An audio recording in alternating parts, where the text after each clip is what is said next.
The moving truck's departure left an emptiness that echoed through Avery Elizabeth Malone's bones. Standing in her new apartment, surrounded by towers of cardboard boxes labeled in her precise handwriting, she fought the urge to draw the curtains. The late afternoon sun filtered through the floor-to-ceiling windows, casting long shadows across the hardwood floors of her refuge in coastal Boston. At 32, starting over felt like admitting defeat. The divorce papers, filed away in a manila envelope at the bottom of a box marked important documents, carried the weight of her shattered trust. Richard's betrayal, finding him with his young assistant in their bed, had carved hollow spaces inside her that even time couldn't seem to fill. Avery pulled her chocolate brown hair into a messy bun, securing it with the pen she'd been unconsciously chewing. Her green-gray eyes, reflected in the window glass, looked tired. The oversized cream sweater and worn jeans felt like armor, protecting her from a world that suddenly seemed too sharp, too bright. One box at a time, she whispered to herself, a mantra she'd developed over the past few months. As a freelance editorial reviewer, she'd learned to break down massive manuscripts into manageable chunks. Now she applied the same principle to rebuilding her life. The old building creaked and settled around her, its pre-war charm evident in the crown molding and the slightly uneven floors. She'd chosen this place precisely because it felt nothing like the sleek, modern condo she'd shared with Richard. Here, in this smaller space, she could disappear, focus on her work, and maybe, eventually, finish writing her own book. A movement caught her eye through the window. In the building across the narrow street, a figure passed by a corresponding window. Tall, broad-shouldered, moving with the kind of confidence that came from physical strength rather than ego. Avery found herself holding her breath as the man paused, his silhouette backlit by warm interior lighting. He was stunning. There was no other word for it. Even from this distance, she could see the definition in his arms, exposed by a simple black t-shirt. Dark, slightly wavy hair fell across his forehead as he reached up to adjust something above the window. His movements were deliberate, almost graceful despite his imposing size. Avery stepped back quickly when she realized she was staring, her heart pounding with an unwelcome flutter of attraction. The last thing she needed was to develop a window-watching habit, especially not of some gorgeous stranger who, their eyes met. The connection lasted only a second before she retreated further into her apartment, but it felt like a physical touch. His eyes had been dark, intense, and somehow sad. They held the kind of depth that made her writer's mind spin with possibilities. "Stop it," she muttered, forcing herself to turn away.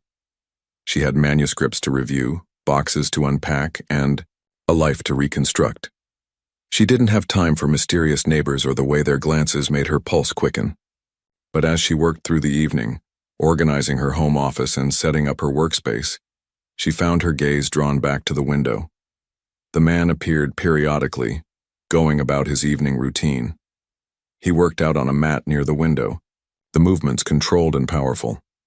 Later, he stood at what appeared to be a kitchen counter, eating alone and reading something on his phone. It struck her how solitary he seemed. Not lonely exactly, but containing a kind of purposeful solitude that resonated with her own. As night fell, Avery finally allowed herself to close the curtains. She curled up on her newly assembled bed with her laptop, trying to focus on the romantic comedy manuscript she was supposed to be reviewing. The words blurred together as her mind wandered to dark eyes and strong hands. Her phone buzzed. A text from her best friend Madeline. "Settled in yet? Please tell me you're not stress organizing your bookshelf by color again." Avery smiled, typing back. "No color coding. Yet. But I might have developed a slight window-watching problem." The response came quickly. "OMG. Spill. Hot neighbor?" She hesitated, fingers hovering over the keyboard. How could she explain the strange energy she'd felt in that brief eye contact? The way his presence seemed to fill not just his apartment, but somehow reach across the street into hers? "Maybe," she wrote back. "But I'm not looking. Not ready. Honey, you don't have to marry him. Just appreciate the view." Avery put her phone down, but Madeline's words lingered. She found herself standing at the window again, drawn like a moth to flame. The light in his apartment was still on, and she could see him sitting in what looked like a comfortable chair, headphones on, eyes closed. Something about his expression spoke of grief. Or maybe she was just projecting her own pain onto this stranger's face. She watched as he reached up and ran a hand through his hair, the simple gesture somehow both vulnerable and masculine. Then, as if sensing her gaze, his eyes opened and found hers unerringly across the distance. This time, neither of them looked away immediately. In that suspended moment, Avery felt seen, really seen, for the first time since her divorce. Not as a victim, not as a project to be fixed, but as herself. The moment broke when a fire truck's siren wailed nearby. To her surprise, the man stood up quickly, gathering what looked like gear. Minutes later, she saw him emerge from his building, joining other firefighters as they rushed past. A firefighter. Of course he was a firefighter.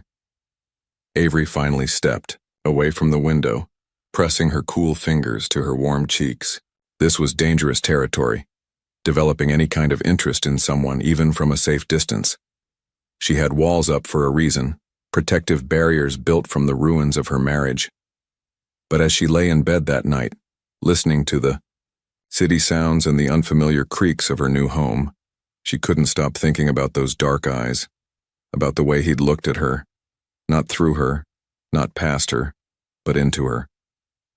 One box at a time, she reminded herself firmly, but as sleep finally claimed her, she dreamed of windows and whispered glances, of strong hands and gentle eyes, of bridges built across the spaces between buildings and hearts. Tomorrow, she decided, she would keep the curtains closed. But even as she made that resolution, some quiet part of her knew it was already too late. The window was open, literally and metaphorically, and something had already begun to flutter across that gap between their buildings, something as delicate as hope and as dangerous as desire.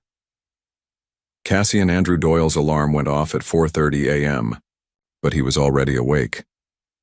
The nightmare, always the same one, had jolted him from sleep an hour earlier. His sister's voice calling his name, the roar of flames, the crushing weight of failure.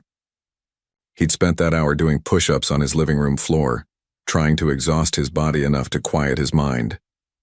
The pre-dawn darkness pressed against his windows as he moved through his morning routine. Coffee first, black and strong enough to strip paint. Then a shower hot enough to steam up the bathroom mirror, though he barely glanced at his reflection as he toweled off and pulled on his uniform. But this morning, something was different. As he passed by his living room window, his eyes were drawn to movement in the building across the street. His new neighbor, the woman with eyes like storm clouds, was up early too. She sat cross-legged on what looked like a yoga mat, illuminated by a single lamp, her head bent over a laptop. Cassian paused, coffee mug halfway to his lips. She looked, soft in the warm light, wearing an oversized sweater that slipped off one shoulder. Her hair fell in waves around her face as she concentrated, occasionally reaching up to tuck a strand behind her ear. The gesture was unconscious, intimate, and it hit him somewhere deep in his chest. He'd noticed her moving in 2 days ago, watched her methodical unpacking and the way she kept glancing at her phone like it might bite her.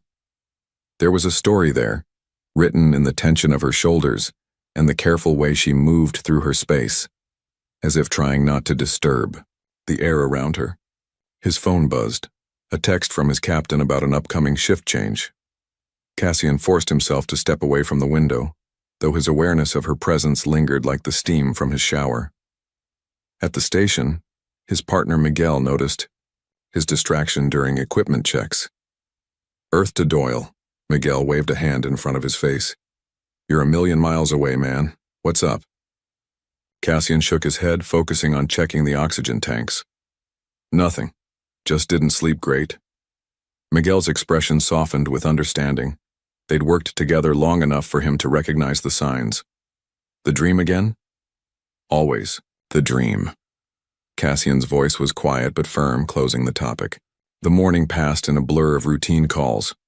A kitchen fire caused by unattended cooking, a false alarm at an office building, an elderly woman who'd fallen and couldn't reach her phone. Cassian moved through each situation with the focused efficiency that had earned him respect among his colleagues, even if they sometimes called him the quiet one behind his back. It wasn't until their lunch break that Miguel brought up what he'd really been wanting to discuss. "Listen," he said, pushing aside his empty sandwich wrapper. "Regina's been asking about you. Says you haven't been to Sunday dinner in weeks." Cassian tensed. Miguel's wife had taken it upon herself to adopt him after learning about his sister, convinced that what he needed was family meals and gentle mothering. Her kindness made him uncomfortable, not because it wasn't genuine, but because it was. "Been busy," he muttered, but Miguel wasn't having it. "You can't keep living like a monk, Cass. Lauren wouldn't have wanted." "Don't." The word came out sharper than he intended, making a couple of other firefighters glance their way. Cassian lowered his voice. "Just don't." Miguel raised his hands in surrender, but his eyes were concerned. "All I'm saying is it's been 3 years. Maybe it's time to—" The alarm cut through their conversation, and Cassian had never been more grateful for its piercing wail. They were on their feet instantly, sliding down the poles and suiting up with practiced speed. Hours later, exhausted and smoke-stained, Cassian finally made it home. The call had been a bad one, not because of the fire itself, which they'd contained quickly, but because of the little girl's screams for her cat. He'd found the animal hiding under a bed, terrified but alive. The girl's tears of joy had hit. Too close to home, bringing back memories he'd rather forget. He stripped off his clothes and stepped into the shower, letting the water pound against his shoulders. When he finally emerged, skin pink from the heat, he didn't bother with more than a towel around his waist. The weight of the day sat heavy on his chest, making him crave the solitude of his evening routine. Jazz music, maybe some reading, definitely no thinking. That's when he saw her again. She was at her window, a cup of something steaming in her hands, looking out at the city. Lights. Her face was thoughtful, almost sad, and Cassian found himself wondering what put that expression there. Then her eyes shifted, met his, and widened with sudden realization. He was still wearing only the towel. The proper thing would have been to step back immediately, apologize somehow, but he found himself frozen. Her cheeks flushed pink, visible even across the distance, but she didn't look away either, not for one long, charged moment that seemed to stretch between their windows, like a live wire. Then she spun around, almost spilling her drink, and disappeared into the darkness of her apartment. Seconds later, her curtains slid shut with decisive force. Cassian stood there for another moment, water dripping from his hair onto his shoulders, feeling something he hadn't felt in years. A spark of genuine amusement mixed with an interest that went beyond mere physical attraction. There had been something endearing about her flustered reaction, something real that cut through his usual emotional numbness. He got dressed slowly, mind replaying the moment. The way she'd looked at him hadn't felt invasive or crude. Instead, there had been a kind of startled appreciation in her gaze that made him feel seen. Not just his body, which he treated as a tool for his work more than anything else, but something deeper. The jazz playlist he usually listened to felt wrong, tonight. Instead, he found himself sitting in his favorite chair, headphones on but no music playing, just thinking about the way she tucked her hair behind her ear, about the soft sweater she wore like armor, about the loneliness he recognized in her because it matched his own. His phone lit up with another text from Miguel. Sunday dinner. No excuses. Regina's. Making lasagna. For the first time in months, Cassian considered accepting, not because he was ready to be social, but because something had shifted inside him. That brief window encounter had cracked open a door he'd thought was permanently sealed. He got up and walked to the window. Her curtains were still firmly closed, but light leaked around the edges, telling him she was still awake. On impulse, he opened his own curtains wider, turned on an extra lamp. An invitation, maybe, or just an acknowledgement. Later, as he lay in bed, he realized he hadn't thought about Lauren's death once since seeing his neighbor at her window. The guilt hit immediately. How could he let himself be distracted from his grief, even for a moment? But mixed with the guilt was something else, something that felt dangerously like hope. Cassian closed his eyes, knowing sleep would be elusive. But instead of his usual nightmares, his mind kept drifting to storm-cloud eyes and flushed cheeks, to the way she'd looked at him like he was a person worth seeing. Tomorrow, he decided, he'd make sure to be more careful about the towel situation. But some quiet part of him hoped she'd be at her window again, drinking her evening tea, existing in parallel with his solitude until their worlds inevitably collided. 3 days. Avery had kept her curtains firmly closed for 3 days since the incident, as she'd started calling it in her head. 3 days of carefully avoiding any glimpse of her impossibly attractive neighbor and his everything. 3 days of pretending she couldn't still see the water droplets trailing down his chest, the way the towel had hung dangerously low on his hips, the unexpected vulnerability in his eyes when they'd met hers. Focus, she muttered, staring at her laptop screen. The manuscript she was supposed to be reviewing, a psychological thriller that was neither psychological nor thrilling, blurred before her eyes. Instead of plot holes, all she could think about were hole-in-the-wall coffee shops where she might run into a certain firefighter, or whether the local gym might be the one he used. Her phone chirped with an incoming email. Another job offer, this one for a romance novel. Avery almost laughed at the universe's sense of humor. The summer heat pressed against her closed curtains, making her small apartment feel even smaller. The air conditioning hummed weakly, fighting a losing battle against the Boston humidity. She got up to get a glass of water, then stopped dead in her tracks. The power went out. The sudden silence was absolute. Her AC unit's death rattle faded to nothing, leaving only the sound of her own breathing and the distant wail of car horns as traffic signals presumably went dark. Avery fumbled for her phone, using its light to navigate to her kitchen drawer where she kept emergency supplies. The beam revealed half a protein bar, some batteries, and exactly 0 flashlights. Perfect, she sighed, leaning against her counter. The heat was already building, making her tank top stick to her skin. She had 2 choices: stay in her increasingly stifling apartment, or venture out into what was likely a neighborhood-wide blackout. A crash from somewhere down the hall made the decision for her. The thought of sitting alone in the dark while strange noises echoed through the old building was too much. Grabbing her keys and phone, she headed for the stairs. The emergency. Lights cast an eerie glow in the stairwell. Other residents were making their way down too, a mix of annoyed muttering and nervous laughter echoing off the walls. Avery kept close to the wall, counting steps, trying not to think about how the darkness reminded her of those final days in her old apartment, when she'd hidden from Richard's attempts to explain. Outside, the street was chaos of a different kind. People spilled from buildings, gathering in clusters on the sidewalk.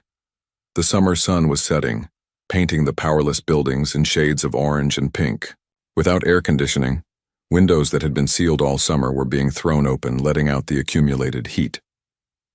Avery found a spot against a wall, away from the largest groups. She pulled up her phone's weather app, wondering how long the heat wave was supposed to last. That's when she felt it, the weight of someone's gaze. She looked up. He stood across the street in front of his building, still in his uniform pants and a white t-shirt that the setting sun turned golden. Their eyes met with the same electric recognition as always, but this time there was nowhere to hide. No curtains to close, no screen of glass between them. A group of tourists with maps passed between them, breaking the connection. When they cleared, he was gone. Avery let out a breath she hadn't realized she'd been holding, then nearly jumped out of her skin when a deep voice spoke from beside her. Here.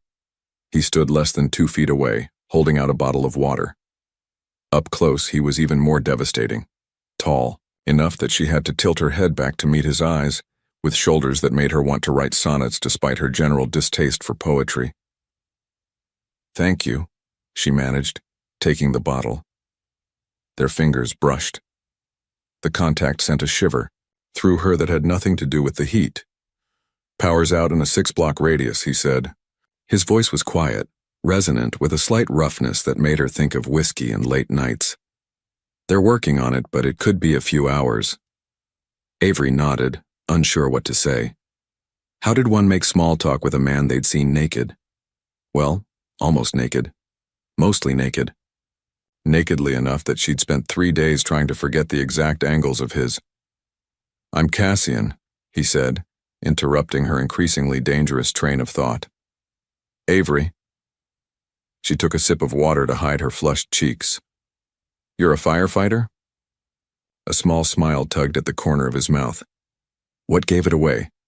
The uniform, obviously, but also the way he stood, alert, aware of everything around them, ready to move at a moment's notice.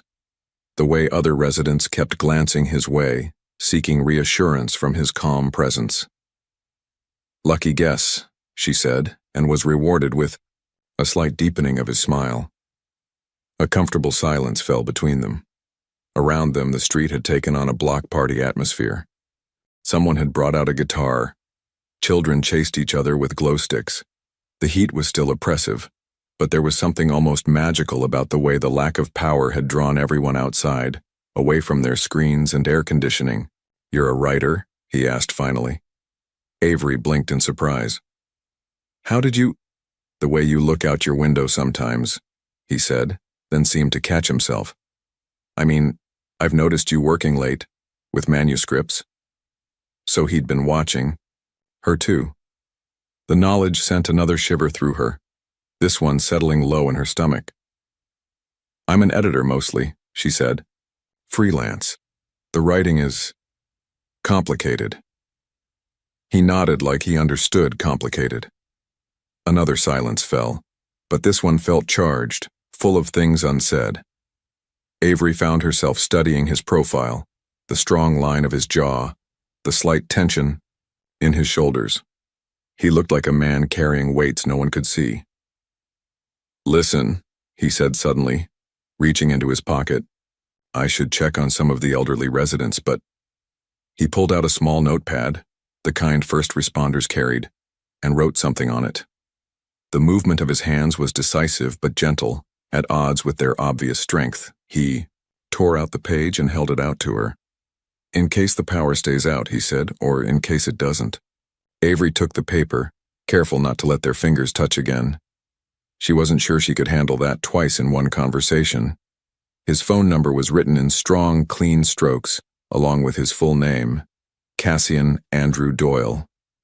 "Thank you," she said again, folding the paper carefully and slipping it into her pocket. It felt like a secret, a possibility, a door opening just a crack. He nodded once, then turned to go. She watched him move through the crowd, stopping to check on an older woman with a cane, helping a man with his stalled car. Everything about him spoke of capability and care, and something in her chest ached at the sight. The sun had almost set now, casting long shadows across the street. Battery-powered radios competed with the guitar player. Someone had ordered pizza for the whole block. It should have felt overwhelming, so many strangers, so much noise, but instead Avery felt strangely at peace. She looked down at her phone, then at the paper in her pocket.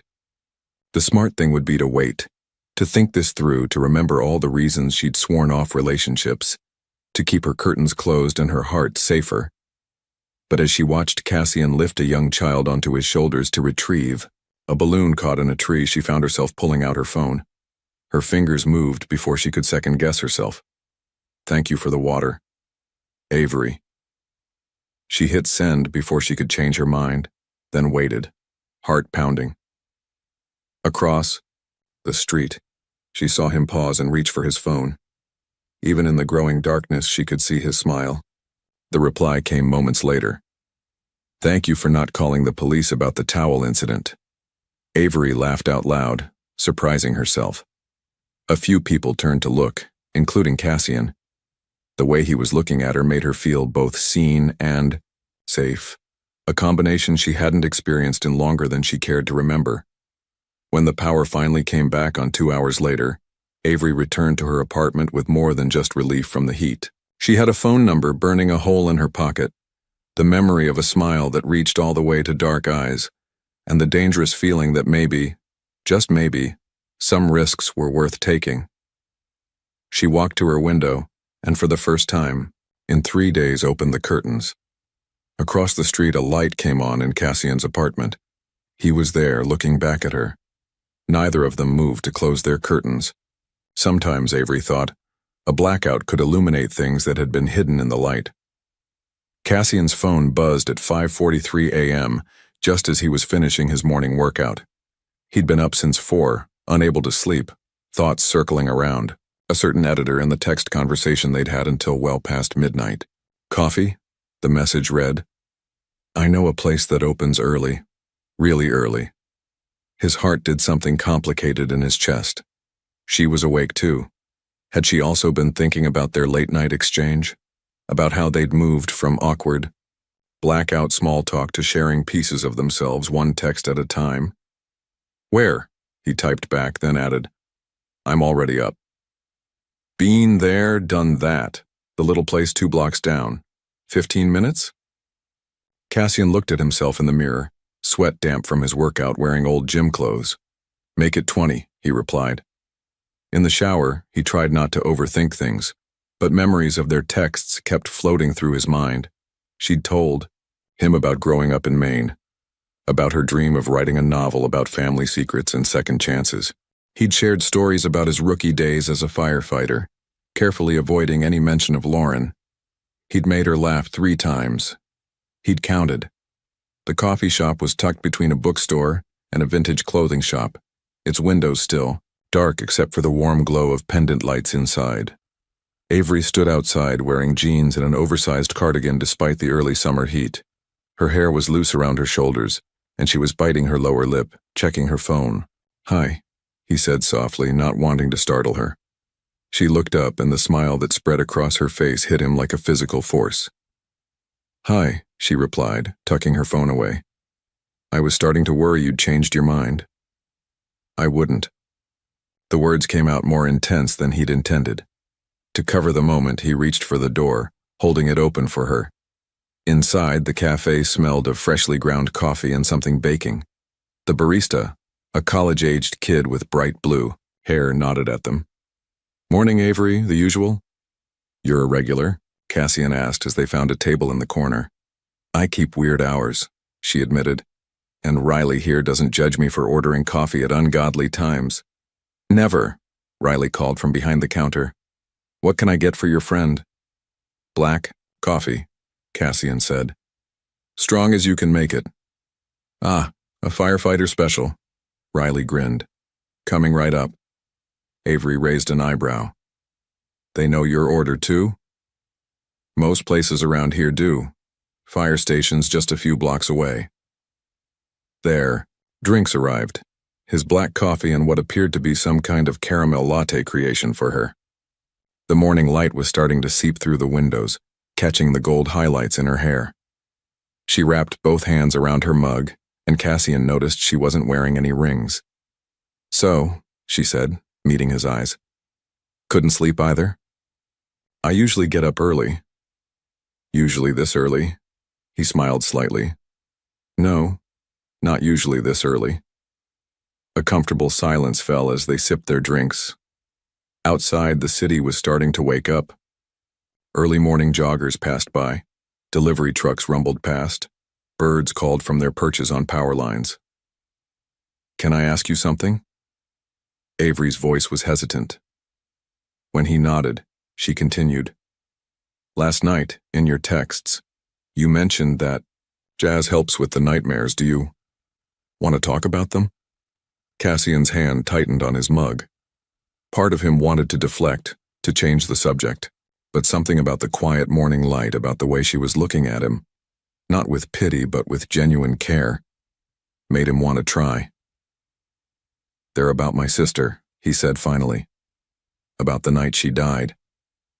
Avery didn't say anything, but her hand moved across the table, not quite touching his but close enough that he could feel its warmth. It was 3 years ago, he continued, the words coming slowly. There was a fire in her apartment building. I was first on scene. I got to her door, but he took a deep breath. The ceiling collapsed. By the time we got through, it was too late. You were there? Avery whispered. That must have been. Yeah. He couldn't look at her. Everyone said it wasn't my fault, that I did everything I could. But she was my little sister. I was supposed to protect her. Her hand covered his then, warm and solid and real. What was her name? Lauren. His voice cracked slightly on the name. She was 26, used to make these terrible puns that would drive me crazy. Had a cat named Professor Whiskers. Loved sunflowers. Avery's thumb moved in small circles on the back of his hand. The touch was grounding, pulling him back from the edge of darker memories. Thank you, she said softly, for telling me about her.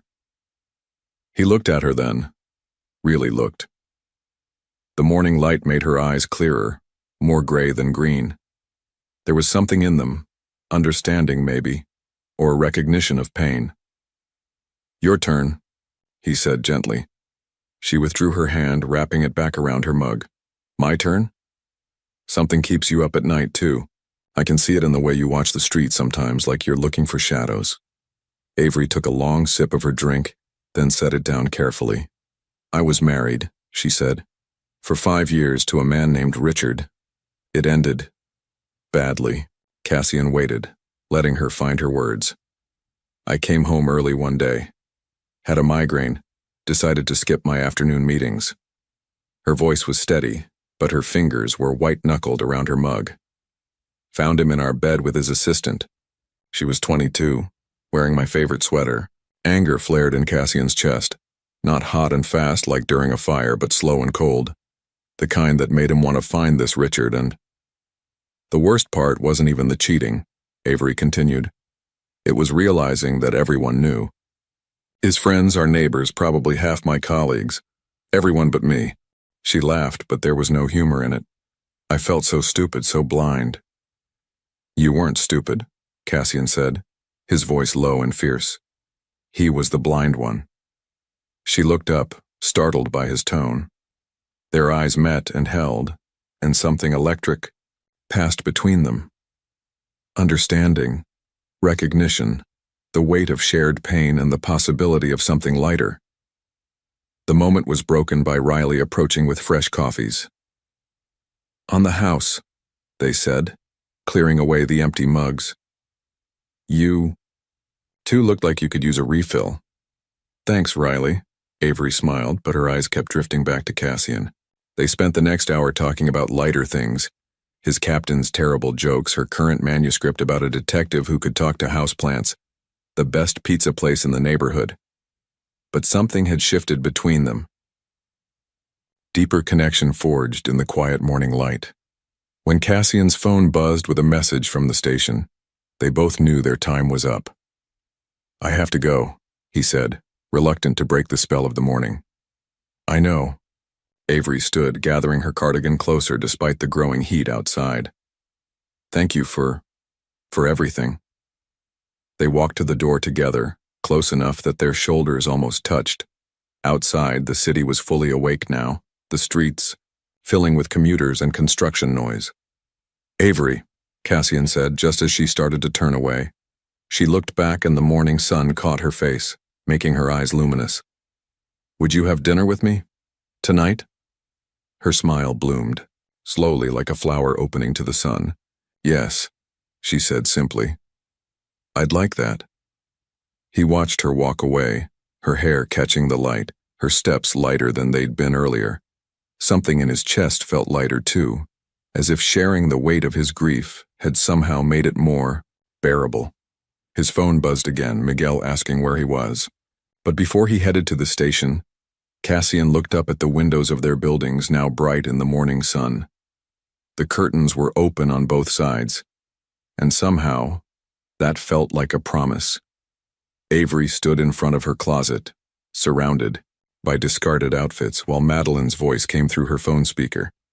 You're overthinking this, her friend said, amusement clear in her tone. It's dinner, not a presidential debate. I know, but... Avery held up a navy blue dress, then tossed it aside. This morning was different. We talked. Really talked. I don't want to mess this up. By wearing the wrong dress? by sending the wrong message. Avery sat on her bed, pushing aside a pile of rejected clothes. Too casual says I'm not taking this seriously. Too formal says I'm trying too hard. Too revealing says you're a woman who's attracted to the hot firefighter next door? Madeline interrupted. Because, honey, that ship sailed when you saw him in nothing but a towel. Maddie. Am I wrong? Avery glanced at her window where she could see Cassian's apartment. His lights were off. He was still at the station. Their morning coffee conversation kept replaying in her mind. The way he'd talked about his sister, the pain in his eyes, the gentle strength in his hands as they'd wrapped around his coffee mug. No, she admitted quietly. You're not wrong. Then wear the green wrap dress, the one that makes your eyes pop. And Avery? It's okay to want this. To want him. After hanging up, Avery found herself staring at her reflection. The green dress did look good, falling just above her knees, wrapping around her waist in a way that was flattering without being obvious. She'd left her hair down but tamed the waves with product, and for the first time in months she'd put on makeup that wasn't just concealer and mascara. Her phone buzzed with a text from Cassian. Just finished shift. Meet you at 7? She typed back, I'll be ready. The restaurant he'd chosen was a small Italian place a few blocks away, tucked into the bottom floor of a converted brownstone. When Avery arrived, Cassian was already waiting outside. He'd changed from his uniform into dark jeans and a charcoal gray button-down that made his shoulders look even broader, if that was possible. Hi, she said, suddenly shy despite their hours of texting and their intimate morning conversation. He turned, and the look in his eyes when he saw her made her breath catch. Hi, he replied, his voice warm. You look beautiful. Inside, the restaurant was cozy and dimly lit, with exposed brick walls and candles on every table. Their server, an older woman named Maria, led them to a corner table partially screened by a trellis covered in fake grapevines. The manicotti is excellent tonight, Maria told them with a wink before leaving them with their menus. I hope Italian is okay, Cassian said, watching her face. I should have asked. It's perfect. Avery smiled. Though I should warn you, I'm physically incapable of eating pasta without getting sauce somewhere inappropriate. His laugh was unexpected and rich, transforming his whole face. I'll protect you from any marinara-related wardrobe disasters.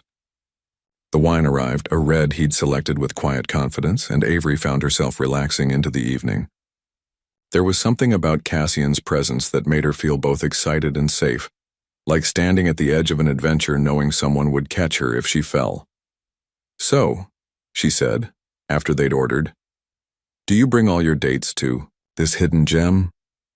Something flickered in his eyes. I don't date much, he admitted. After Lauren, it was easier to focus on work. And now? He looked at her steadily. Now I'm having dinner with you. The simplicity of his answer, the weight of honesty behind it, made her heart skip. Before she could respond, their appetizers arrived, bruschetta that smelled of fresh basil and garlic. What about you? He asked, breaking a piece of bread. After Richard. One date, she said. 6 months ago, he spent the entire time talking about his CrossFit routine and his crypto investments. She took a sip of wine. I may have faked a work emergency to escape. Smart woman. Survival instinct. She smiled, but then grew serious. The truth is I didn't trust myself. Still don't, sometimes. I thought I was a good judge of character, before Richard, but he fooled you. Cassian finished quietly. Yeah. She looked down at her plate. Makes it hard to believe your own instincts after something like that. What do your instincts say now? The question hung in the air between them, heavy with meaning. Avery looked up, meeting his eyes across the candlelight. They say you're different, she said softly. They say you're real. The moment was interrupted by Maria bringing their main courses, manicotti for her, lasagna for him. The food was as excellent as promised, but Avery found herself more aware of every small detail of Cassian. The way he cut his food with precise movements, how he waited for her to take the first bite, the slight smile when she inevitably got sauce on her chin. "Here," he said, reaching across with his napkin to dab at the spot. The gesture was both intimate and innocent, and it made her skin tingle where the fabric touched. Their conversation flowed easily through dinner, moving from childhood memories, his first time on a fire truck at age 7, her secret treehouse where she wrote stories, to current passions, his love of jazz, her collection of first editions, to dreams they'd never told anyone else. "I want to write about second chances," she found herself saying as they shared a tiramisu. "Not just romance, but real transformation. The kind that happens after you think you've lost everything." "Like a phoenix," he said thoughtfully. "Exactly. Rising from the ashes, but changed. Stronger maybe, but also more vulnerable. More real." He was quiet for a moment, pushing the dessert toward her to finish. "I think," he said finally, "that's the only kind of strength that matters. The kind that comes from being broken and choosing to stay open anyway." Their eyes met across the table, and Avery felt something shift between them. A deepening, a recognition. This wasn't just attraction or compatibility. This was something more dangerous, more precious. When they left the restaurant, the summer night was warm and star-filled. They walked slowly, neither wanting the evening to end. Their hands brushed, once, twice before Cassian caught hers in his. His palm was warm and slightly calloused, and his fingers interlaced with hers as if they'd been doing this for years. At her building's entrance, they stopped. The streetlight cast soft shadows across his face, making him look younger, more vulnerable. "Thank you for dinner," she said, not letting go of his hand. "Thank you for saying yes." He stepped closer, and Avery felt her heart begin to race. The height difference between them meant she had to tilt her head back to meet his eyes, but before she could, his free hand came up to cup her cheek. "Avery," he said, his voice low and rough.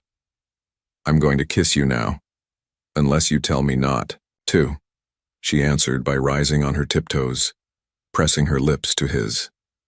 The kiss was gentle at first, a question more than a demand, but when she made a small sound in the back of her throat, his arms wrapped around her waist, pulling her closer. The world narrowed to points of sensation, his mouth on hers, warm and certain, his hands spanning her back through the thin fabric of her dress, the solid wall of his chest against hers.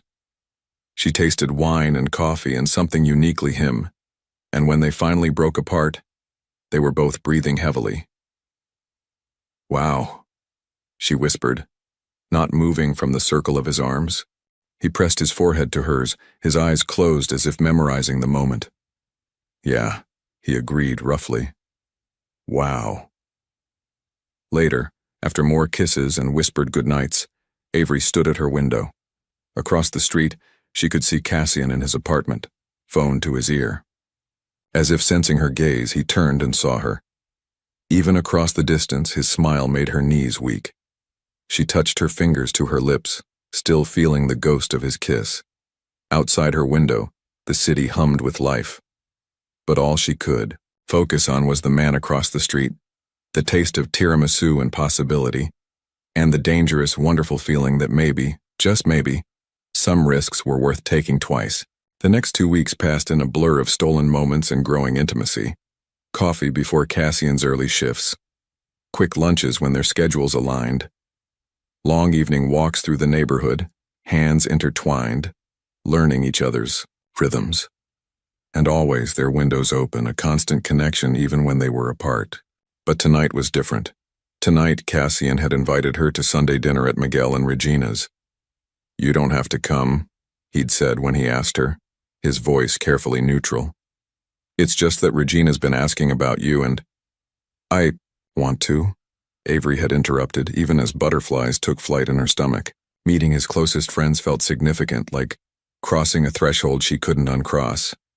Now, standing outside the cheerful yellow house in suburban Boston, those butterflies had turned into pterodactyls. Cassian must have sensed her tension, because he squeezed her hand. "They're going to love you," he said softly. Before she could respond, the front door flew open. Regina was a whirlwind of energy in a floral apron, her dark curls escaping from a messy bun. "Finally," she exclaimed, pulling Cassian into a hug before turning to Avery. "And you must be the window girl." "Regina," Cassian groaned, but there was affection in his voice. "What?" That's how Miguel described her. "Cass is dating the pretty girl from the window across the street." She wrapped Avery in an unexpected but warm embrace. "I'm just happy he's finally letting someone in." Inside, the house was organized chaos. Two young children, Regina and Miguel's daughters, raced through the living room wielding plastic dinosaurs. The smell of garlic and tomatoes filled the air, and salsa music played softly in the background. Miguel emerged from the kitchen, grinning. "The famous Avery. Now we can finally hear your side of the towel story." "Nobody's telling that story," Cassian said firmly, but his hand found the small of Avery's back, warm and steadying. Dinner was a lively affair. Regina had made her famous enchiladas, and conversation flowed as easily as the wine. Avery found herself relaxing, drawn in by the family's obvious affection for each other and for Cassian. "He's different with you," Regina said quietly when they were clearing plates. The men had taken the girls outside to look at Miguel's new telescope. "More present, less haunted?" Avery suggested. Regina nodded. Lauren's death hit him hard. He blamed himself, withdrew from everyone, started working crazy hours taking the most dangerous calls. She glanced out the window where Cassian was lifting the younger daughter to see through the telescope. "This is the first time in 3 years I've seen him smile like that." Avery's heart squeezed. "He's special," she said simply. "So are you, honey." Regina touched her arm. "The way he looks at you, just don't give up on him, okay? Even when he tries to push you away." Before Avery could ask what she meant, Cassian's phone rang. From the way his posture changed as he answered it, she knew it was the station. He came inside quickly. "There's a big fire downtown, all units called in." His eyes found Avery's. "I have to go." "Of course." She tried to keep her voice steady, but fear had already begun to curl in her stomach. "I'll drive you home first." "No," she cut him off. "Go. I'll get an Uber." He hesitated, then pulled her into a fierce kiss that tasted of goodbye. "I'll text you when I can." Then he was gone, leaving Avery standing in Regina's kitchen, her lips tingling and her heart racing with a new kind of fear. "First fire?" Regina asked gently. Avery nodded. "Come on," Regina said, leading her to the couch. "We'll wait together." Hours passed. Miguel, also a firefighter but off duty with a sprained ankle, kept checking his phone for updates. The girls were put to bed. Regina made tea that grew cold in their cups, and Avery learned what it meant to love someone who ran toward danger, instead of away from it. Around midnight, Regina turned on the news. The fire had started in an old warehouse and spread to neighboring buildings. Footage showed flames lighting up the night sky, firefighters looking tiny against the inferno. "Turn it off," Miguel said sharply when they showed a section of roof collapse. Avery's phone buzzed. Her heart leaped, but it was just Madeline checking in. She tried to respond, but her hands were shaking too badly to type. "The first one is the hardest," Regina said, taking Avery's cold hands in hers. "But you learn to trust their training, their team, and you learn to trust them to come home." "How do you do it?" Avery whispered. "How do you love someone knowing that every shift could be—" She couldn't finish the sentence, but Regina understood. Because not loving them would be worse. Because they do this impossible, brave thing, and they need someone to come home to. Someone who understands both their strength and their scars. Another hour crawled by. Avery thought about Lauren, about how Cassian hadn't been able to save her, about how that loss shaped every choice he made, every risk he took. She thought about his hands, so gentle when they held hers, now gripping hoses and climbing ladders. About his eyes, which saw through all her defenses, now staring into flames. Finally, At nearly 2 in the morning, Avery's phone lit up with a text. Safe, exhausted, can I see you? She was already grabbing her coat. Miguel insisted on driving her home, and the ride passed in tense silence. When they pulled up to her building, he turned to her. You're good for him, he said gruffly. Just be patient. Big fires like this, they bring up memories. He might try to push you away. Avery thought about Regina's earlier warning. I'm not going anywhere. In her apartment, she paced, watching Cassian's dark windows. 20 minutes later, she heard heavy footsteps in the hallway. She opened her door before he could knock. He stood there in his civilian clothes, but she could smell smoke on him, see exhaustion in every line of his body. His eyes were haunted in a way she hadn't seen before. I should let you rest, she started to say, but he shook his head. Can I? His voice was hoarse. Can I just hold you? For a minute? She pulled him inside, into her arms. He buried his face in her neck, and she felt him shaking. Not crying, just trembling with adrenaline crash and emotion. We lost too, he whispered against her skin. I couldn't. The smoke was too thick. Shh, she soothed, running her fingers through his damp hair. You did everything you could. Like with Lauren? The words were bitter, self-loathing. Avery pulled back enough to frame his face with her hands, forcing him to look at her. Yes, she said firmly. Like with Lauren, you are not responsible for the fires, Cassian. You're just the one brave enough to fight them. Something broke in his expression. He kissed her then, hard and desperate, tasting of smoke and fear. She kissed him back, trying to pour everything she felt into it. Pride, worry, understanding, and something deeper that she wasn't quite ready to name. Later they lay on her couch, his head in her lap as she stroked his hair. The sky was beginning to lighten outside her windows. Across the street, his apartment stood dark and empty. Stay, she whispered. He didn't answer, but he didn't leave, either.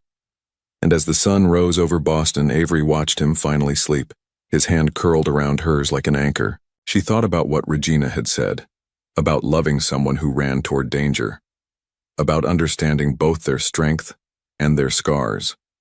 Looking down at Cassian's sleeping face, peaceful for the first time in hours, she realized she was already past the point of no return.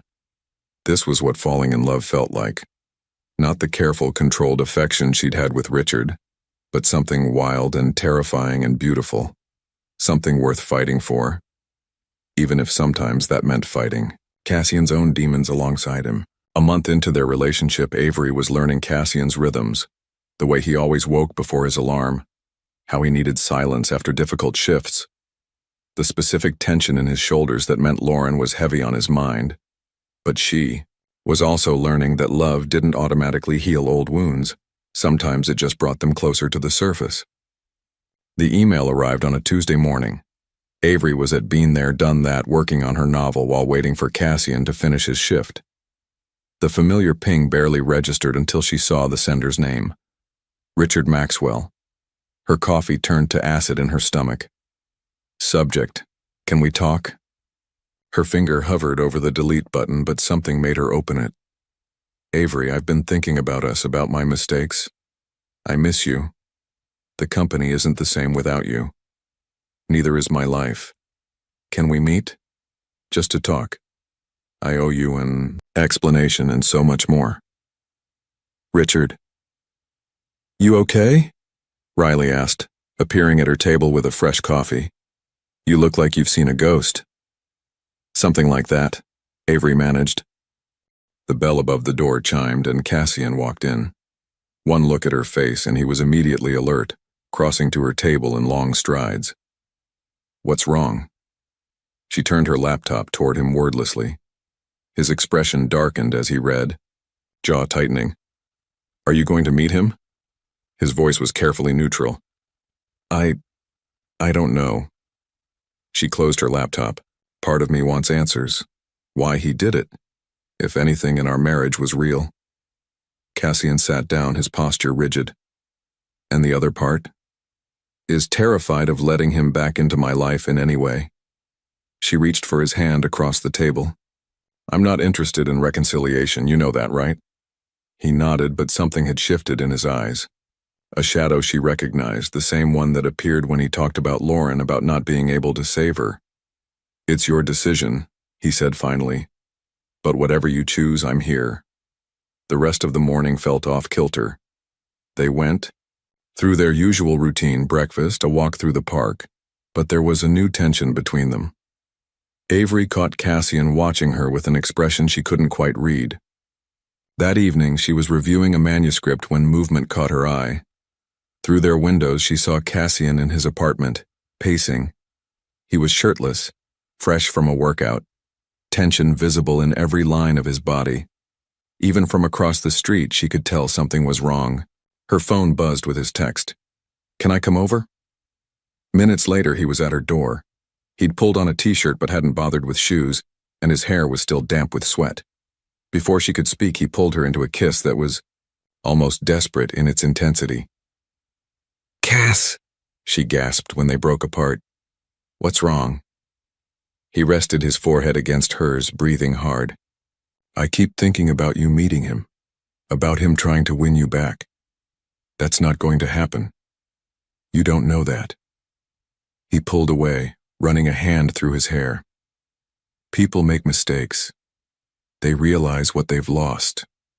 They want second chances." Understanding dawned. "This isn't about Richard, is it?" Cassian went still. "What do you mean?" "This is about Lauren, about not being able to save her." Avery stepped closer, touching his arm. "About being afraid you can't protect the people you love." "I couldn't save her," he said, his voice raw. "I was right there and I couldn't. And now, with you, I can't protect you from him either. From the pain he caused, from whatever manipulation he's planning." "Hey." She framed his face with her hands, making him look at her. "I don't need you to protect me from Richard. I need you to trust me to protect myself." "I do trust you. I just..." He closed his eyes. "I can't lose anyone else." The vulnerability in his voice broke her heart.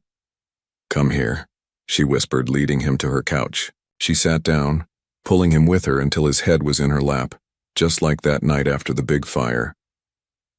"When Lauren died," she said softly, running her fingers through his hair, "it wasn't because you failed. It was because, sometimes terrible, things happen that we can't control. Just like my marriage didn't fail because I was blind or stupid. It failed because Richard made choices that had nothing to do with my worth." Cassian was quiet for a long moment, his breathing gradually steadying. Under her touch, "I don't want to be like this," he said finally. "So broken." "You're not broken." She leaned down, kissing his temple. "You're healing. We both are." He caught her hand, pressing it to his heart. "I love you," he said quietly. "I think I've loved you since that first morning at the coffee shop, when you asked about my nightmares and actually listened." Avery's heart soared, even as tears pricked her eyes. "I love you too," she whispered. "Not despite your scars, but including them. All of you." He sat up then, pulling her into his lap. His kiss was different this time, slower, deeper, full of promise rather than desperation. She melted into him, feeling the solid strength of his body, the gentle way he cradled her face. When they finally broke apart, he pressed his forehead to hers. "What are you going to do about Richard?" "I'm going to email him back," she said. "Tell him that I don't need his explanations or his regrets, that I found something real, something worth protecting." Cassian's arms tightened around her. "Yeah?" "Yeah." She kissed him softly. "And then I'm going to finish my novel. About second chances, remember? But not the kind Richard wants, the kind we're giving ourselves." He smiled, that rare, full smile that transformed his whole face. The phoenix rising from the ashes. "Exactly." She traced his jaw with her fingertips. "And then maybe we could talk about making this arrangement more permanent." His eyes widened slightly. You mean? I'm tired of watching you through windows. I want to wake up with you, go to sleep with you, share a coffee maker and argue about whose turn it is to do laundry. You want to live together? Only if you're ready, she said quickly. I know it's fast, and with everything with Lauren, he cut her off with a kiss that left her breathless. Yes, he said against her lips. Yes to all of it. Later that night, they lay tangled together on her couch talking about logistics, whose apartment to keep, how to combine their furniture, whether his jazz records would fit with her book collection. Through the window, they could see his apartment, dark now except for the streetlights reflecting off the glass. You know what this means, Avery said, tracing patterns on his chest. No more window watching. No more silent glances across the street. Cassian pulled her closer. I think we're past needing windows to see each other, he murmured into her hair. She smiled, remembering their first real conversation. You see me? Always, he replied, echoing their beginning. Always and completely. Outside, the city hummed with life. Inside, in the quiet of her apartment, soon to be their apartment, Avery felt the last pieces of her heart's defense crumble. She had been so afraid of being hurt again, of trusting the wrong person.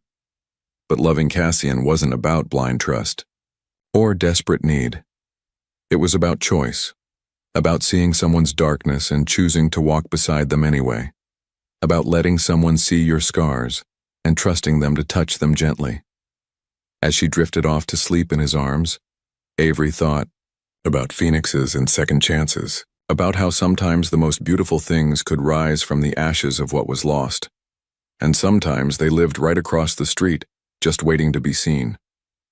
Moving day dawned bright and clear, though the weather forecast promised late afternoon thunderstorms. Avery stood in her half-empty apartment, surrounded by labeled boxes and the echoes of the past 2 months. The walls that had once felt like a refuge now seemed too small to contain all that had changed. Her phone buzzed with a text from Cassian. Meeting at the station ran long. Miguel's bringing the truck. I'll be there in an hour. She smiled, remembering their debate about which apartment to keep. His was bigger, with better natural light and a proper kitchen. But hers had history now. Their first kiss, their first I love you, the night they decided to build a life together. In the end, logic won over sentiment. They were keeping his place, which meant today was about saying goodbye to her windows. A knock at the door interrupted her nostalgia. Expecting Miguel, she opened it without checking the peephole. Richard stood there instead. He looked exactly as she remembered. Expensive suit, carefully styled hair, the same cologne that used to make her heart race. Now, it just made her nauseous. Hello, Avery. She gripped the doorframe. What are you doing here? You didn't answer my email. He took a step forward, forcing her to step back or be touched. I was in the neighborhood for a meeting. Thought I'd try my luck. You shouldn't be here. Her voice was steadier than she felt. Richard's eyes swept the apartment, taking in the boxes. You're moving? Is that why you ignored me? Found someone new already? The condescension in his tone sparked something in her chest. Not fear, but anger. Not that it's any of your business, but yes, I'm moving in with my boyfriend. Boyfriend? He laughed, but it didn't reach his eyes. Come on, Ave, we both know you're not over us. The way things ended, she cut him off, was with you screwing your assistant in our bed. While wearing the watch I bought you for our anniversary. He had the grace to flinch. I made a mistake. I know that now. But what we had was a lie. The words came easily now, powered by months of healing and Cassian's steady love. You didn't respect me enough to be faithful, or even honest. And now you don't respect me enough to accept that I've moved on. Thunder rumbled outside, closer than expected. Richard took another step into her apartment. At least hear me out, he said, his voice taking on that reasonable tone she used to find so compelling. For old time's sake. She said you should leave. They both turned. Cassian filled the doorway, still in his uniform, his expression dangerous. Behind him, Miguel stood with his arms crossed. Richard straightened his suit jacket. This is a private conversation. No, Avery said firmly, moving to stand beside Cassian. It's not. It's trespassing. Leave, Richard. Don't contact me again. For a moment she thought he might argue. But something in Cassian's stance, or maybe in her own newfound strength, made him think better of it. You've changed, he said, almost accusingly. Yes, she agreed. I have. After he left, the tension in the room slowly dissipated. Cassian's hand found hers, squeezing gently. You okay? She leaned into his solid warmth. Better than okay. That was surprisingly satisfying. Miguel coughed. Not to interrupt the moment, but there's a storm coming and we've got a truck, full of boxes to move. The next few hours passed in a blur of activity. Regina arrived with the girls, turning the move into an impromptu party. They formed a human chain up the stairs, passing boxes and sharing jokes. Even Riley from the coffee shop stopped by with a care package of muffins and their favorite drinks. By late afternoon, most of Avery's belongings were in their new shared apartment.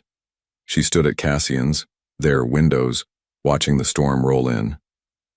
The view was different from this side of the street, but no less meaningful.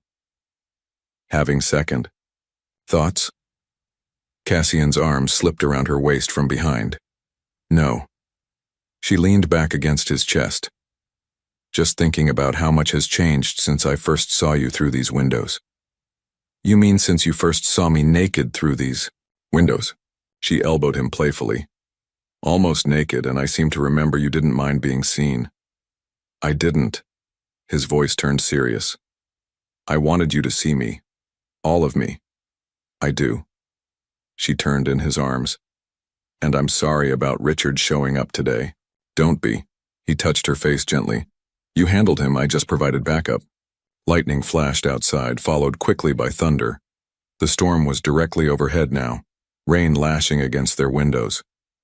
I should check the station, Cassian said reluctantly. Weather like this usually means extra calls. As if on cue, his phone rang. The call was brief, but she could tell from his expression what was coming. There's flooding in East Boston, he said after hanging up. They need all available units. Avery's heart clenched, but she kept her voice steady. Go. Be safe. He kissed her hard, then grabbed his gear. At the door, he paused. I love you. I love you too. She managed a smile. I'll be here when you get back. In our home. After he left, Avery stood at the windows watching the storm. She thought about Richard's visit, about how different she felt now compared to the woman who'd first moved into that apartment across the street. She was stronger now, more certain of herself. Love hadn't fixed her, it had given her space to fix herself. Her phone buzzed with a text from Regina. First storm since you moved in together. You okay? Yes, she wrote back. Worried, but okay. I understand now what you meant about loving someone who runs toward danger. It gets easier, and harder, and worth it every day. Lightning split the sky again, and Avery pressed her hand to the window glass. Somewhere out there, Cassian was helping people, facing the elements, being the hero she knew he'd always been. And here she was, in their home, being strong in a different way. By loving him enough to let him go, again and again. She turned to the boxes waiting to be unpacked. Their life together was just beginning, full of promise and possibility. Yes, there would be storms. Yes, there would be nights of worry and days of fear. But there would also be mornings of soft light and shared coffee, evenings of jazz music and quiet understanding, moments of passion and peace and everything in between. Through the rain-streaked windows, she could just make out her old apartment. The windows were dark now, waiting for new stories to unfold behind them. But her story, their story, was just beginning. Full of the kind of second chances that came not from running away from the past, but from building something new from its lessons. A text from Cassian lit up her phone. heading to the flood zone. Think of me? She smiled, typing back. Always come home to me. Count on it, Phoenix. Outside, the storm raged on. Inside, Avery began unpacking their books, mixing his jazz biographies with her novels, creating something new from the pieces of their separate lives. And she thought about how love was like a storm sometimes, wild and unpredictable and absolutely worth weathering, especially when you had someone to weather it with. 3 months into living together, Avery woke to an empty bed and the sound of jazz floating through their apartment. She found Cassian in the living room, sitting in the dark, staring at an old photograph. Even without turning on the lights, she knew what it was. Lauren, smiling at her college graduation, sunflowers in her arms. It's her birthday, he said without looking up. Would have been 30. Avery sat beside him, close enough to touch, but not touching. Sometimes love meant knowing when to leave space for grief. Tell me about that day, she said softly. The graduation. She was so nervous about tripping on stage. A ghost of a smile crossed his face. Made me practice walking, in her heels with her the night before. Miguel has photos somewhere. I would pay good money to see those. They're probably worth a fortune in blackmail. His voice caught. She would have loved you, you know. Would have teased me endlessly about the window thing. Avery took his hand, feeling the slight tremor in his fingers. I wish I could have met her. They sat in silence as the jazz played on, until Cassian's phone buzzed with his alarm. Another shift beginning. Another day of running toward danger while carrying the weight of the past. I'll make coffee, Avery said, but he caught her arm. Thank you, he whispered, for letting me talk about her, for understanding.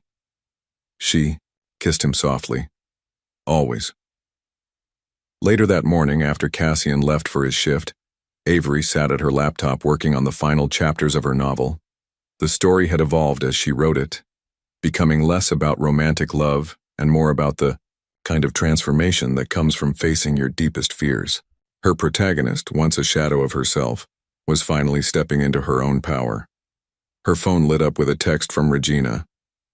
Lunch today? Need your help with something. They met at a small bistro near the fire station. Regina looked unusually serious as she slid into the booth. So, she said, pulling out a folder. Miguel mentioned it's Lauren's birthday. Yeah. Avery's chest tightened. Cassian's having a hard time. He always does this time of year. Regina opened the folder, which is why I want to show you these. Inside were photographs, dozens of them. Lauren through the years, from childhood to that final summer. Lauren and Cassian at the beach at family dinners making silly faces at the camera. And yes, there was even one of Cassian in heels, looking terrified and determined.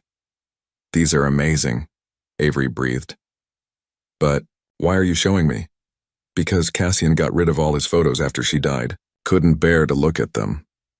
Regina's eyes were fierce with love and worry. But I think he's ready now, to remember her with joy instead of just pain. And I think you're part of why. Avery stared at a photo of Lauren and Cassian cooking, together both covered in flour and laughing. What do you want me to do? Help me make a memory book. Not just photos, but stories too. Get Miguel and the other firefighters to contribute, maybe even track down some of her college friends. Regina squeezed her hand. He needs to know it's okay to keep her alive in his heart while still moving forward with you. He might not be ready. He might never feel ready, but healing isn't about being ready, it's about being brave enough to try. That afternoon, Avery couldn't focus on her writing. She kept thinking about the photos, about Cassian's smile in them, so much, freer than she'd ever seen. About how love sometimes meant pushing someone toward their pain instead of helping them avoid it. Her phone buzzed with a text from him. Tough call, could use your voice. She called immediately. Hey, handsome. Hey. He sounded exhausted. Lost a kid today. Couldn't get to him in time. Avery's heart broke. Where are you? Still at The station. Can't go home yet. Want me to come to you? A pause. Please. 20 minutes later, she found him in the station's quiet room, a small space set aside for firefighters to decompress after difficult calls. He was still in his gear, smelling of smoke and sweat and sadness. Come here, she said, opening her arms. He practically fell into her embrace, his big body shuddering. She held him tight, feeling the storm of emotion he usually kept so carefully contained. He was wearing Batman pajamas, he whispered against her neck, like the ones Lauren bought for my nephew last Christmas, and I couldn't. I tried so hard. I know you did. She stroked his hair. I know, love. They stayed like that for a long time, until his breathing steadied and the worst of the tremors passed. Finally, he pulled back enough to look at her. Sometimes I think about quitting, he admitted. About doing something safe, something that wouldn't risk leaving you alone. But you won't. No. He pressed his forehead to hers. Because as much as it hurts when we lose someone, it would hurt more not to try. To know there was a chance to help and not take it. That's why I love you. She touched his face. Your heart is so big, Cass. Big enough to hold all of it. The pain and the joy, the past and the future. His eyes searched hers. How did you get so wise? I learned from a very brave firefighter. She smiled softly. He taught me that healing isn't about being ready. It's about being brave enough to try. Recognition flickered in his eyes. Regina showed you the photos, didn't she? Yes. She held her breath, waiting for his reaction. To her surprise, he smiled, small but real. Should have known you two. Would conspire eventually. He was quiet for a moment. I'd like to see them, the photos, not today, but soon. Whenever you're ready, she promised. And Cass, I'd love to hear more stories about her. Not just the sad ones, but the happy ones too. The silly ones. The ones that make you smile like you did in those pictures. He pulled her close again, burying his face in her hair. I don't deserve you. Yes, you do. She held him tighter. We deserve each other. All our broken pieces and healing parts. Everything we were, and everything we're becoming. Outside the quiet room, they could hear the bustle of the station, radio chatter, boots on concrete, the ever-present possibility of another call. But in here, in this moment, they had created a different kind of safety. The kind that came from being fully seen, fully accepted, fully loved. Move in with me, he'd said, 2 months ago. Marry me, his eyes seemed to say now, though he didn't speak the words. Yes. Her heart answered anyway, already knowing that someday when he was ready she would say it out loud. For now, she just held him, letting him borrow her strength as he'd so often lent her his. And she thought about how love was like fire sometimes. It could destroy if you let it consume you, but it could also forge you stronger, brighter, more resilient than before. All you had to do was be brave enough to step into the flames and trust that something beautiful would rise from the ashes. 6 months after moving in together, Avery sat at her favorite coffee shop, staring at 2 life-changing documents, the final draft of her novel and an email from one of New York's top publishing houses expressing interest in it. You're going to wear a hole in that table, Riley said, sliding a fresh latte in front of her. What's got you so nervous, besides the obvious? Avery glanced at her phone. No messages from Cassian yet. He's reading it now, the whole thing. The book or the email? Both. She wrapped her hands around the warm mug. I've never let anyone read the entire manuscript before, not even my agent. The novel had poured out of her over the past months, shaped by late-night conversations with Cassian, by watching him heal, by her own journey of rediscovery. It wasn't the romance she'd originally planned. Instead, it was a story about transformation, about a woman learning to trust herself again after loss, and a man learning that protecting others meant first making peace with what he couldn't change. Her phone buzzed. Her heart leaped, then settled when she saw it was just Madeline. Stop panicking, he's going to love it. But what if he didn't? What if he read between the lines and saw too much of himself in her male protagonist? What if he thought she'd exploited his pain, his story, his trust? The bell above the door chimed. She looked up to see Cassian walking in, holding her manuscript in one hand and his phone in the other. His expression was unreadable. "Hi," she managed. He sat down across from her, placing the manuscript carefully on the table. "You wrote us." "No," she said quickly. "I mean, yes, you inspired some of it, but it's not exactly Avery." His voice was soft but intense. "You wrote us. Not just the window watching or the falling in love, but the hard parts, the healing parts.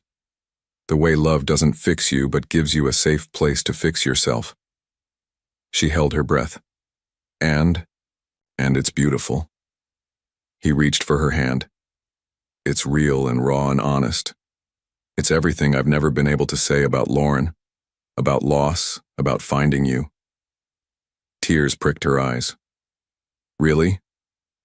Really?" He squeezed her hand. "The publishers. Right, it's going to help people, make them feel less alone." Relief flooded through her. "I was so worried you'd be upset, that I'd crossed a line using parts of your story." "Our story," he corrected gently, "and you didn't just use it, you transformed it, like a phoenix." Riley appeared with Cassian's usual black coffee, then tactfully retreated. Through the windows, they could see their old apartments across the street.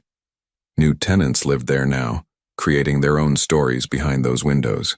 "There's something else," Cassian said, pulling an envelope from his jacket. "I was going to wait, make it more romantic, but this feels right." Avery's heart began to race as he slid the envelope across the table. Inside was a photograph she'd never seen before, Lauren in her hospital uniform sitting on a fire truck grinning at the camera. "Turn it over," he said softly. On the back, in Lauren's handwriting, "To my big brother, the bravest man I know. Thank you for always protecting me, but don't forget to live your own life too. Love you forever, Elle." "I found it last week," Cassian said, his voice rough. "Going through her old things for Regina's memory book. She must have written it right. Before..." He took a deep breath. "It feels like permission, you know? To be happy, to move forward." "Cass..." Avery's voice wavered. He stood up, then to her absolute shock got down on one knee beside her table. The entire coffee shop went silent. "I've been carrying this around for weeks," he said, pulling a small velvet box from his pocket. "Waiting for the perfect moment.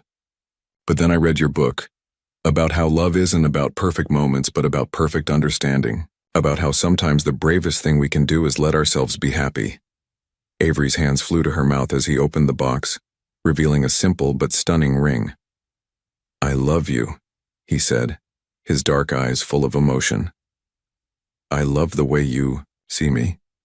Not just the strong parts, but the broken ones too. I love how you've helped me remember Lauren with joy instead of just pain. I love that you wrote our story and made it something beautiful." Tears were flowing freely down her face now. Riley was openly filming with their phone. The entire coffee shop seemed to be holding its breath. "Avery Elizabeth Malone," Cassian continued, his voice steady despite the emotion in his eyes. "Will you marry me? Will you keep writing our story with me, whatever chapters come next?" "Yes," she whispered, then louder. "Yes, yes, absolutely yes." The coffee shop erupted in cheers as he slipped the ring onto her finger. When he kissed her, she could taste the salt of happy tears, hers or his, she wasn't sure. "I love you," she murmured against his lips. "All of you, every chapter, every page." Later that evening, they sat in their apartment surrounded by their merged lives. His jazz records, her books, the memory album of Lauren they were building together. The ring caught the light as Avery typed out her response to the publisher. "What are you telling them?" Cassian asked, playing with her hair as she worked. "That their timing is perfect?" She smiled up at him. that sometimes the universe has a way of bringing all the pieces together exactly when they're meant to. Through their windows, they could see the city lights sparkling, but they weren't watching other lives anymore.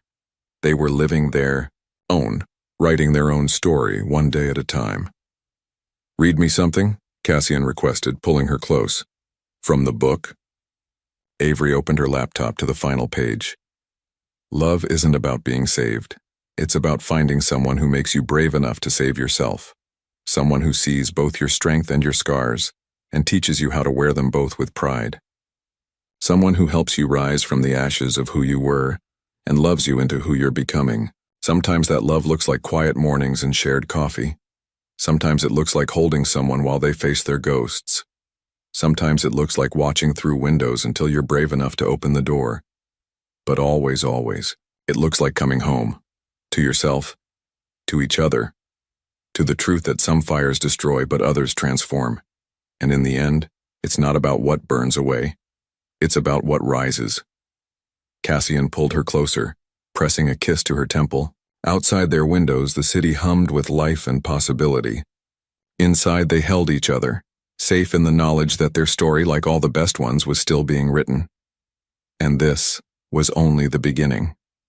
1 year later, the morning sun streamed through the windows of their new house, casting warm patterns across the hardwood floors.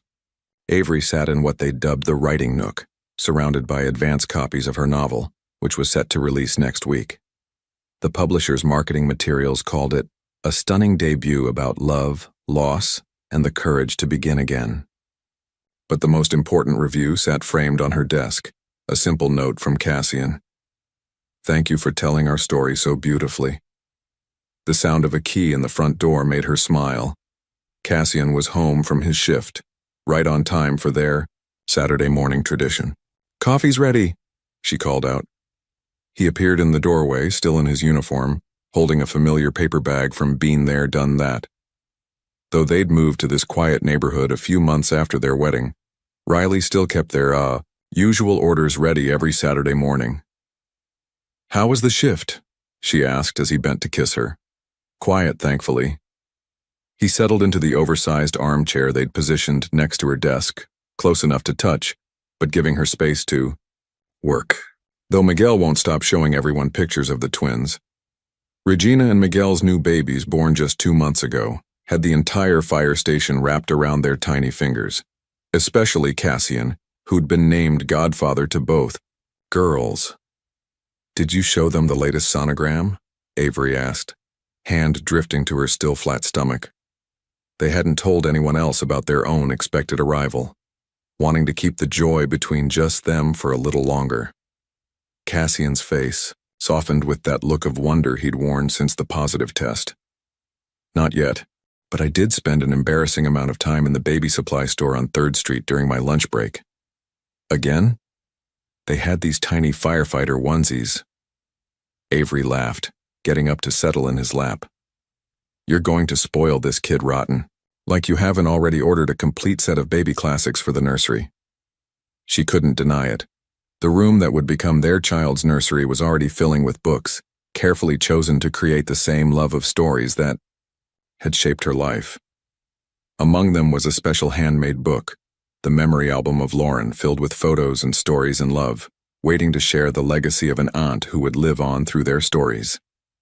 "I've been thinking," Cassian said, playing with her wedding ring, a habit he'd developed over the past year. "About names."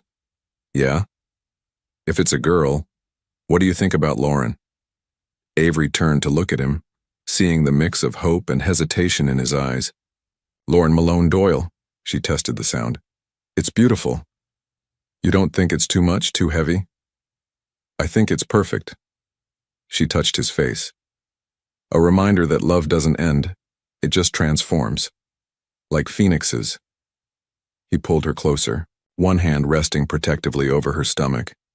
Through their new windows, they could see their garden where sunflowers, Lauren's favorites, were just beginning to bloom. Life, moving in cycles of renewal and growth. "The book launch is next week," she said. "Are you ready? To watch my brilliant wife become a best-selling author?" "Absolutely." to share our story with the world, she corrected gently. He was quiet, for a moment considering. You know what? I am. Because it's not just about the pain anymore.